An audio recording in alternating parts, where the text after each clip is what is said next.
Hello everyone and welcome back to my channel. I hope you are doing really well. Today is going to be a video that I have been really excited to film, and it's just going to be how to make your makeup look as good as it possibly can actually in person, face to face. In the UK we're starting to kind of look towards potentially seeing other human beings. I know. Let's not get carried away, but at the same time, it might happen. So therefore, now is a good time to start practicing. And I just thought this would be a really great time just to do a bit of a tutorial on how I like to do my makeup in a way that looks really great in person, in natural lighting and all that kind of stuff. If you are new to my channel, then my name is Heather and I make videos all about beauty, makeup, skincare, some fashiony bits thrown in there. To be honest, it's just kind of whatever I'm getting excited about that week. So if that sounds like your kind of thing, please do hit that subscribe button, come and join the fun. It would be so good to have you. I do want to apologise slightly for the lighting in this video. It is not ideal. There is literally a storm happening outside and I have to film in front of a window, so I'm very much at the mercy of nature when it comes to the lighting in my videos. But yes, I do apologise if the lighting massively changes, because these clouds could go away and it could be sunny again, which is what it's kind of been doing all day. So I've been putting off filming this throughout the day, trying to wait for it to kind of settle down, but it doesn't really look like it's gonna. So yes, apologies if it does go a little bit crazy. Also, credit where credit is due. I was very much inspired to make this video by Ali Glines. So I will leave her channel link below. She's absolutely amazing. She's based in the United States, I believe. I don't think she's in Canada. No, I'm pretty sure she's in America. I always forget. Anyway, but she's just absolutely gorgeous to watch. So yeah, do go and check out her channel because I was very much inspired to do this from her. So before you even start with your makeup, there are a couple of things that you really want to think about. And the first one is your skincare. Makeup is never going to lie super well over skin that's a bit dry or a bit flaky. Mainly that. Oils and blemishes and stuff, we can deal with that, but patches of dry skin are actually just really hard to make anything lay smoothly on top of. So really concentrate on getting that skincare down point. Find out what ingredients your skin really works well with. The Ordinary is a great one for trying out specific ingredients so that you can then go, okay, my skin loves niacinamide. Everybody's skin pretty much loves niacinamide, but you see what I mean, or vitamin C, whatever it is.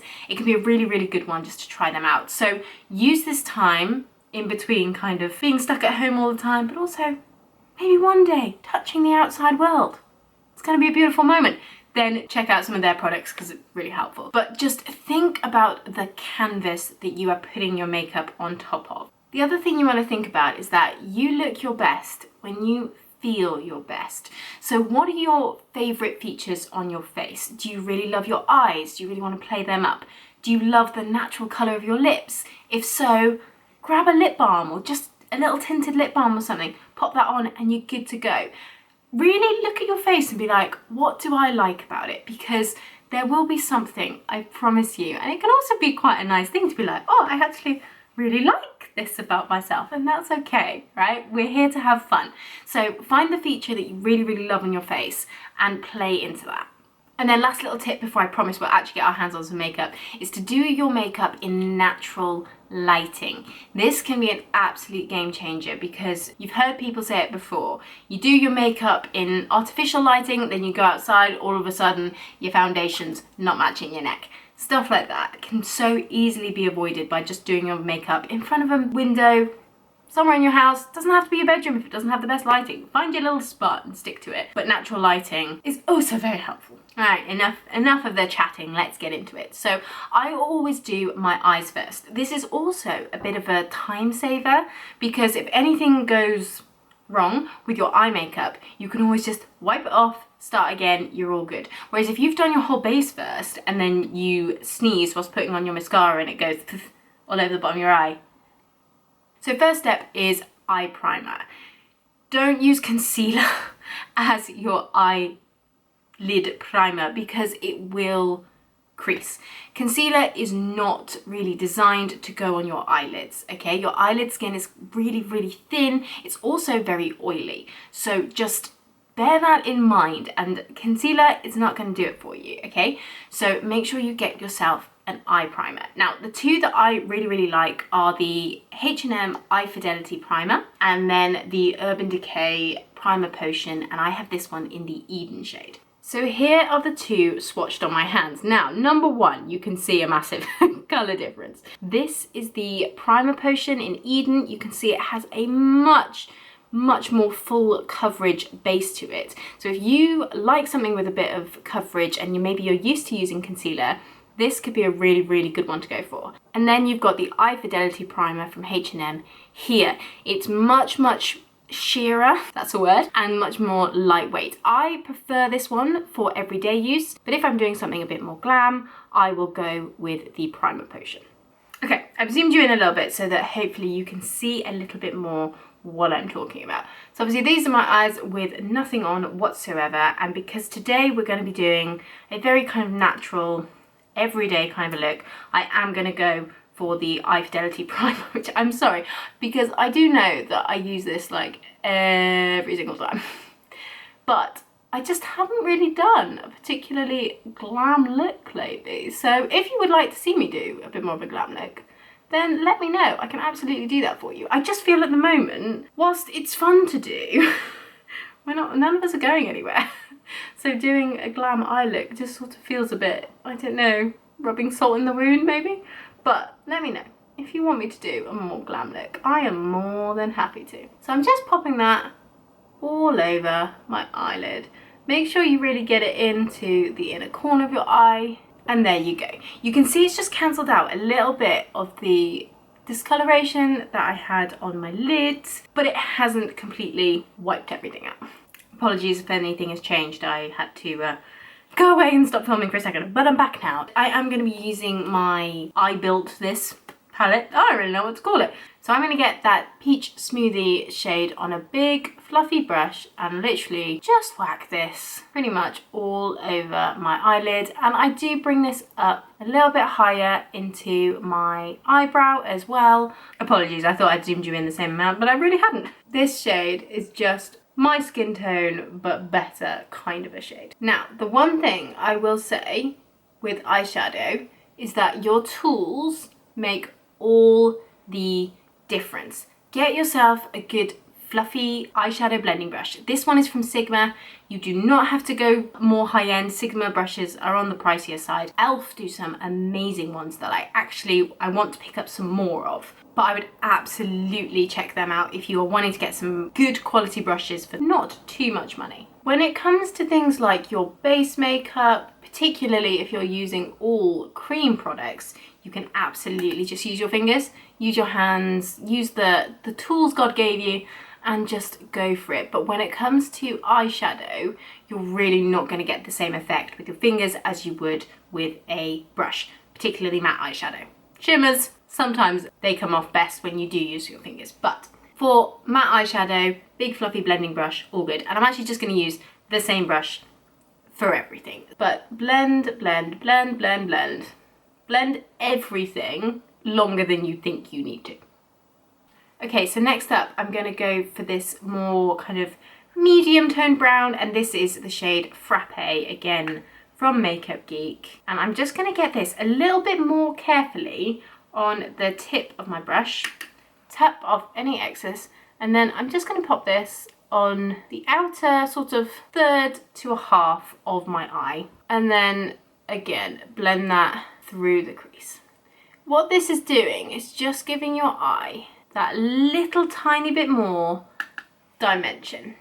Okay, so now I am actually going to go into this much darker brown, which is the shade Aphrodite, again from Makeup Geek. These are all from Makeup Geek. And I'm just going to get the tiniest amount of this, tapping off any excess, just to deepen up that outer portion of my eye just a tiny bit more. And there we go. That's all I'm going to do. We'll do a little bit on the lower lash line when we've done the rest of our face, but that's going to be our kind of finishing touch, as it very much were. Okay, so we're going to move on to our base, and this is really where the difference in techniques come in, when you don't want your makeup to be basically visible to anybody, to the naked eye. And the first thing we're going to think about is primer. Now, I don't always use primer. I don't always find that it's necessary. Primer can really be the thing that you want to think about when you have a difference in skin type. So if you have more dry skin, you want to go for that illuminating primer, which will just give you that lovely glow from within, which sometimes that's all you need. You might not even need to put any foundation on top of that kind of a base. Or if you've got oily skin, going for something that's a bit more mattifying. Or if, like me, your main sort of skin concern, if you like, are visible pores, pore filling primer. This is the e.l.f. Poreless Putty Primer, and this will not be the first time you've heard of this, I am sure. But this is my absolute favourite primer that I've ever tried. Like I said, I don't always use them, but this one I really, really enjoy. There's loads in here, for one, and it's also really cheap, so that's an absolute winner. I just take a bit of this on my ring finger and I kind of tap and smooth this into the areas either side of my nose where those pores are the most visible. Again, similar to the eyeshadow blending step, this is a part where you really want to take your time, really work this primer into the skin, make sure that it's all absorbed or lying exactly how you want it to. Make sure you go around the edges of where you put it as well. We don't want any makeup kind of bunching up on the skin. I'm putting a bit of this under my eyes just because this is where I'm starting to get a few fine lines, and I just find it really helps to smooth it all out. So next up, foundation or the base. And for me, I'm going to be using the e.l.f. Camo CC Cream. And I wanted to use this in today's video because this is such a great multi-use product. If you are somebody like me that just wants barely any coverage and only in the areas that you want it, this will do that. But equally, if you're somebody that wants a slightly more full coverage base, I wouldn't say this will ever go to full coverage, but we don't really want that because we want a bit of that skin showing through. But if you do want a little bit more coverage, this will also build up really beautifully. Now, there are two ways that I really like to apply this. One is with a brush and one is just with my fingertips. I'm going to just use my fingertips today because we want to have absolute control over where this product is going to go. So I've just dotted 2 dots here, one on my chin, and we're going to pop one on my forehead as well. And I am going to blend that out with my fingertips. Now, the reason I popped it in the spots that I have is because those are the areas that I want to actually have some coverage. Like I said, in the pores down the side of my nose, blending up into the under eye area, and a little bit across the cheeks. But for me, I don't really have any blemishes or anything on my cheeks. It tends to really be in my chin, and this is actually a scratch, not a spot. But still, I do want to cover that up a little bit. And then again, I get a little bit of discoloration just in the middle of my forehead. So I put the dot there and then blend out from that point. Always remember that you are going to get the highest amount of coverage in the spot that you first place the product down. So if you want the most coverage, say you've gotten some spots along your jawline, something like that, don't put a spot here and then try and blend it to here. Put the product where you want the most coverage and then blend from there. I do really want to say at this point as well that bear in mind that if as you're doing your base you're getting a bit frustrated because you can still see texture or something like that, that is totally fine. It is okay to be human because you are. Like if you imagine like walking down the street and you see somebody and they have no visible pores, no fine lines, no texture on their skin, just completely blank, they would look slightly terrifying, okay? They wouldn't look human. So we all have that, the texture on our skin. Like here you can see got a bit of texture here, pores are here, a few fine lines knocking about because I am a human being. So we want to work with these things and kind of embrace them, because the more you try and cover that, the more you layer product upon product upon product, the more cakey it's going to look and the less good it is going to look in real life. So next up, we're going to do concealer, and the concealer I'm going to use today is the Maybelline Fit Me Concealer. Now, this is not a cruelty-free product. I do like to focus on cruelty-free on my channel, but it's what I've got in my current skin shade because, you know, it's winter still, kind of, so I'm very pale. So I am going to be using this today because I don't want to waste it. I like to use a brush for my concealer, and this is the Body Shop one. I think it's actually meant to be an eyeshadow brush, but you know, you can use your tools for whatever you want. And I actually just pull up the wand like this, and I actually get product off the actual stick. I just find this way I can get the exact amount I want and I don't end up with too much, because concealer is a place where, you know, we've all seen it on YouTube, like people putting like proper triangles under their eye. That is never going to look particularly nice in person. You're always going to be able to see the real caked on makeup. So I just get the smallest amount on my brush and then I just apply it in the areas that I want that bit more coverage. So I have a spot that's just recovering here on my chin. So we're gonna just blend that out. And again, what do? We blend, blend, blend, blend, blend, blend, blend, blend. So often you'll see people just dot a bit of concealer on and then pat, pat, pat, pat, pat, and then leave it. It will be visible. The makeup that you put on will not be blended into the surrounding skin and you will be able to see it. So this is why I say, get the tiniest amount of product, pop that on, and then you can always layer more on top if you need. But chances are you'll probably find that you don't need more. And then actually that tiny amount has done the job. So then I am going to pop a bit of this on this little scratch, which I managed to do because I cut my fingernails, but I hadn't filed them yet. And then a fly like flew near my face and I flipped a bit like this and managed to cut my face. So I was slightly impressed at myself for, but also not so helpful. I've layered a bit more product on, so what I'm going to do is blend away with the brush, but then I am going to go over with a finger and pat it in. If you have a bit more product down, this can be a really, really handy technique because the warmth of your fingers will really help that product sink in, particularly if it is a bit of a scab, then it can really, really help get that product lying as smoothly as possible.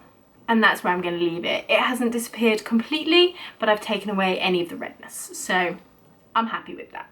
Tiny little bit of concealer under the eyes, just to brighten it a little bit, and we're good to go. Now, with your under eye concealer, don't be tempted to go too light here. At most, 1 or 2 shades lighter than your skin tone. Now, I'm just using the same concealer because I am quite pale at the moment. So therefore, I kind of find that this works. In the summer, I still use this one for under my eyes, or this kind of shade, but I will use a slightly deeper concealer on any blemishes because obviously we don't want to highlight our blemishes because that's not what we're going for here. Okay, so now at this point, this is where I always say to check round your face. Have you actually blended in all the base products that you've used? So make sure that you particularly check areas like in between kind of your eye and your hairline, just by your eyebrow, because this can be such a telling area where product just hasn't quite been blended in. So make sure you check around there. Check on your jawline if you are using a bit more product. Really, really check that it's all come down here, down your neck, all these kinds of areas, and check in your sideburny area here. Has anything gotten caught? Is anything particularly building up there? And just make sure that everything is seamlessly blended into each other because, like I said, we want our natural skin to kind of glow through and for nobody to know that we've got product on. So next up is powder. Now, powder can freak a lot of people out because you don't want to look dry and you don't want to look powdery, but I think number one, powders these days are incredible. Like, the technology that goes into them now is absolutely amazing, and I have my eye set on a couple which I definitely want to try out. But one that I have been using for a couple of years now is the CYO matte pressed powder, and this is in fair medium, and it did actually come with like a little kind of sponge thing, but I've taken that off because they're not very good. But this, you can see I've absolutely hit pan, and it is a very lovely lightweight powder that just does the job. It also has an incredible mirror in it, so it is perfect for traveling. And then for the brush I'm going to use, this is a Beauty Bay one, just their powder brush. It doesn't have a name on it, it just says glow up on it, which, you know, is nice. But the trick with powder is to just put it where you need it. A little bit on your brush, tap off the excess as always, and then the places that I tend to get a bit shiny are down the sides of my nose and then the middle of the forehead. So basically just the T-zone, which is pretty standard. I think a lot of people are very similar. And then I just kind of take my brush, which probably has next to no product on it now, across the rest of my face. And that is it. That is all the powdering I'm going to do. Next up, we're thinking about our brush or our bronzer. And this is something which you really need to think about. What colours suit your skin tone? So are you warm toned? Are you neutral? Are you cool toned? And really play into that. Now, I am neutral, kind of leaning warm, so I really like peach toned blushes, but I also like just using bronzer. I find that my cheeks have quite a natural kind of flush to them anyway, and if I then put blush on top, it can actually look a little bit much on me. So today I am just going to be using a little bit of bronzer, and the bronzer I'm going to be using is the Physicians Formula Butter Bronzer. This is an old classic, bulkiest packaging of all time. And another one of the Beauty Bay brushes. I really love their brushes. I haven't tried any of their eye brushes yet, but I really rate their face brushes. They're so soft and they work really well. So I'm just going to get a little bit of bronzer, and what I'm going to do is I'm not exactly going to contour with this, but I am going to place it just kind of under the cheekbone, and I just find that this shapes my face in a really beautifully natural kind of a way. Then a little bit across the nose, a little bit on the forehead, a little bit on the chin, and then blend that out. This is all about light layers. Go in with a tiny bit. You can always put more on if you want, but once you put on too much, it can be really hard to go back. And again, that's it. That's all we are going to do. I literally did one dip there, and that was more than enough to cover my entire face. So moving on to brows. I really like to use powder in my brows. I just find they work the best for me. I have used brow pencils in the past, but I often find that they just end up looking a bit heavy on me. So I'm going to go into my e.l.f. Mad for Matte eyeshadow palette, and I'm going to go in with this really cool toned, almost grey undertoned brown here, and just foam it through. Now, another good tip with your eyebrows is to not start here. Remember what we said earlier, the place where you first go in with the product is the place that you will get the most coverage. And if you put too much product in the front of your brow, it can very easily become that very thick, blocky brow. Now, if that is what you are going for, then by all means, crack on. But it is not the look that I am going for. I just want to fill in any gaps in my brows and give them a bit more structure. The eyebrows are the only lines on the face, other than, you know, we're not talking about wrinkles here. But in terms of the symmetry of your face, they are the only lines. So your eyebrows can make all the difference in the world. And I will say now, obviously at the moment we can't do this, but when salons open up and things, I highly recommend getting your eyebrows waxed by a professional. They will know exactly how to shape your brows best for your face, and oh my days, it can be just an absolute game changer, and it can also save you a lot of time. because I normally get my eyebrows waxed and tinted, which means that I literally don't do any of this at all. I just run a brow wax through my brows to keep them in place. That's all I will do. You will notice that my eyebrows are quite different shapes at the front here. This one is my good eyebrow, this one is my annoying eyebrow. This one is quite a natural, quite nice shape. This one is much more curved and it's just much more awkward. But I don't really stress about it too much, to be honest, because remember, your eyebrows should be sisters, not twins, okay? So they don't have to look absolutely identical. So don't stress about that too much.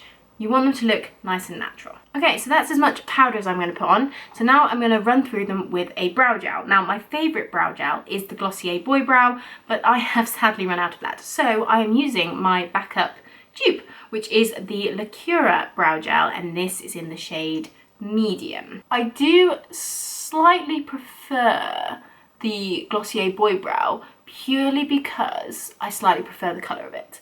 But the formula of this Lacura one is actually really good, and it's got the little fibres in it. So if you are looking for something which will help you build up your brows a bit more, this can be a really great option and super, super affordable. Okay, so for mascara now, to finish off the eyes, I don't actually think I'm going to put any eyeshadow on my lower eyeline. I quite like leaving it bare. I just find that that's quite flattering on my face shape. Again, play around with this. It's just about enhancing what you've got rather than doing what everybody else is doing. Always bear that in mind. If you do something different, then that's totally fine. If you like it, you go for it. So for mascara, you really want to think about what kind of effect do you want. Now, for me, I have quite long eyelashes already, but they're quite blonde and they're also very fine. So I want something that's super, super volumizing. So I've been really enjoying Charlotte Tilbury Pillow Talk Push-Up Lashes Mascara, but I have also been trying the Lancome one, which I got a little sample of this. Now, I don't know if Lancome are cruelty-free or not, but I have been really enjoying this. It got sent to me and I do have to say it is a lovely mascara. But today I am going to be using my Charlotte Tilbury one, and I'm going to be building this up quite a lot just because for me that is the look that I enjoy going for. There we go. And that's the difference, okay? I just find this mascara just fans out my eyelashes and gives them such a lovely amount of volume without being too clumpy, because you can't really avoid the clump. If you are wanting something which is super volumizing, there is going to be a little bit of clumpiness, and I don't mind that. I like a little bit, but ultimately I want my eyelashes to look more fluttery than like thick. Does that make sense? I feel like mascara is one of those things which is so hard to describe what you want. I'm going to put a little bit of this on the lower lash line, and this is actually something that I really love this mascara for, because it is a comb wand. Getting that separation on your lower lash line is super easy. And now, finishing touch for me is always the lips, and like I said, I wanted to draw attention to my eyes more than my lips. So my absolute favourite tinted lip balm at the moment is the Burt's Bees one, and this is in the colour Zinnia. I think that's how you say it.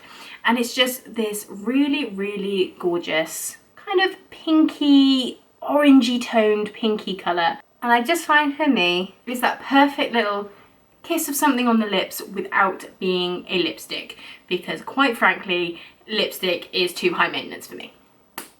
Okay, and that is the finished look. Super simple, super easy. I know this video is going to be really long because I've talked so much, but I really wanted to talk you through why I was applying things in the way I was, if that makes sense.